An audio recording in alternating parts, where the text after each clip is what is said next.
खबर बलिया उत्तर प्रदेश से है। जननायक चंद्रशेखर विश्वविद्यालय बलिया के कुलपति प्रोफेसर संजीत कुमार गुप्ता ने बताया कि 22 दिसंबर को विश्वविद्यालय के स्थापना दिवस बड़ी धूमधाम के साथ कार्यक्रम आयोजन किया जाएगा। वहीं इस अवसर पर विश्वविद्यालय में विभिन्न कार्यक्रम आयोजित किए जाएंगे, जिसमें से सांस्कृतिक, खेलकूद, खेल प्रतियोगिताएं और विशेष कई अन्य चीजें भी शामिल रहेंगी। स्थापना दिवस क्या कहेंगे, क्या रूपरेखा उसकी रहेगी? ये बताते हुए हर्ष भी हो रहा है कि हमारे जननायक चंद्रशेखर विश्वविद्यालय की स्थापना 22 दिसंबर 2016 को हुई थी और हम सब अपने उस स्थापना दिवस को एक उत्सव के रूप में मनाते हैं। और इस वर्ष में अभी तो परीक्षाएं चल रही हैं, संयोगवश परीक्षाएं इसी दौरान चल रही हैं। छात्र छात्राओं का ज़्यादा इन्वॉल्वमेंट परीक्षाओं में है और हम उन अपने विद्यार्थियों से भी यही आग्रह करेंगे कि खूब मेहनत से पढ़कर एग्ज़ाम दें।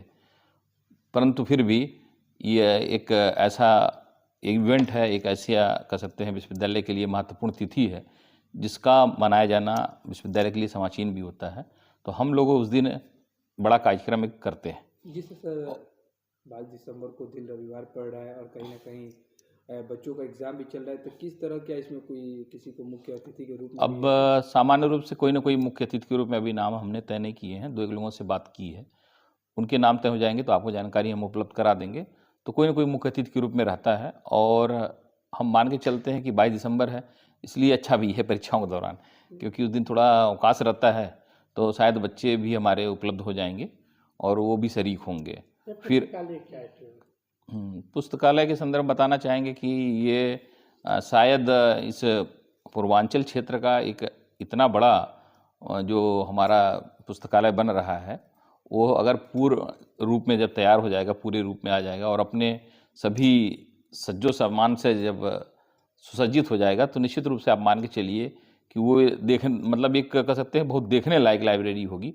बहुत सुंदर और बहुत बड़े लाइब्रेरी बन रही है। अभी वो उसका निर्माण कार्य लगभग पूरा हो चुका है, करीब 5% काम बाकी है। और कब तक ये पूरा हो जाएगा? इस महीने के लास्ट में मान के चलना है कि हम जनवरी में, और विशेष रूप से जो थोड़ा खरमास का पीरियड आता है उसमें बीच में, तो 14 जनवरी के बाद, मकर संक्रांति के बाद जब सूर्य उत्तरायण होंगे तो हम लोग भी शायद उसमें प्रवेश करने की स्थिति में आ जाएंगे। पुस्तकालय खुलने से बच्चों को बहुत राहत मिलेगी।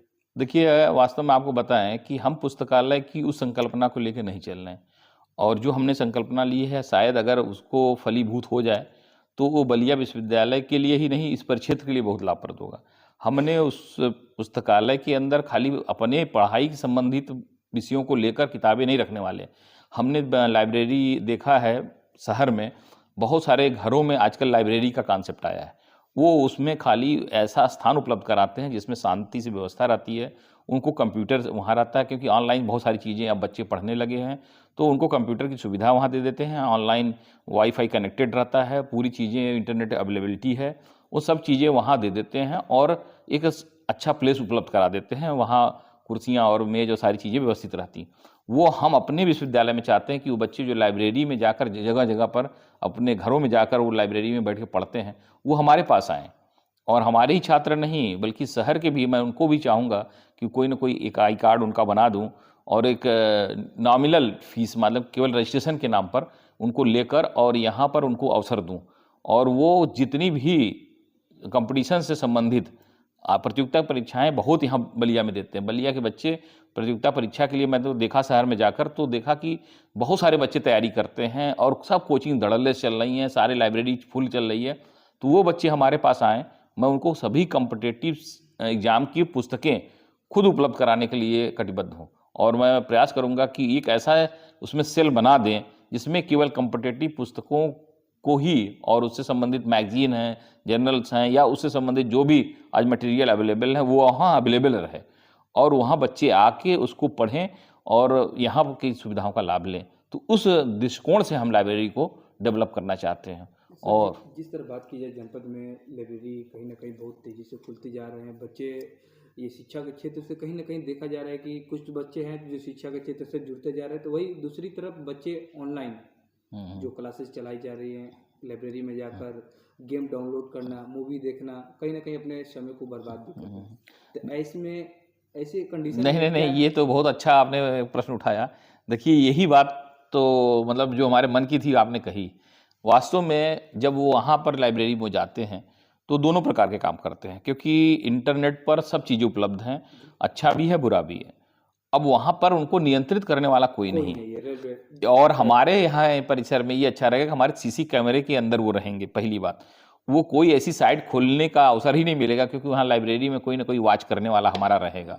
तो हमारे लिए तो अच्छा है कि वो जब भी खोलेंगे साइट कोई भी, तो पढ़ने लिखने वाली ही साइट खोलने वाले हैं।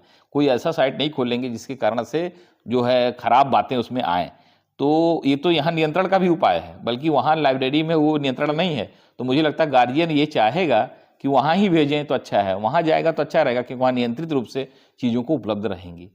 लेकिन जिस सर बात की है सर, ऐसे में क्या अन्य जो भी लाइब्रेरियाँ हैं उनके लिए आप क्या संदेश देना चाहेंगे, जिस तरह कहीं बिना गाइडलाइन के, बिना गाइड के देखिए अब किसी को क्या है संदेश देना हो या उनको गाइडलाइन हम नहीं जारी कर सकते सलाह हैं, तो दे सकते लेकिन हाँ एक कह सकते हैं कि शिक्षक के नाते, मैं शिक्षक भी हूँ, तो एक शिक्षक के नाते हमारा यही सभी से निवेदन है, पहले विद्यार्थियों से निवेदन है कि वो मेहनत लगन से पढ़ें, साथ में उनको पता है कि सही क्या है गलत क्या है।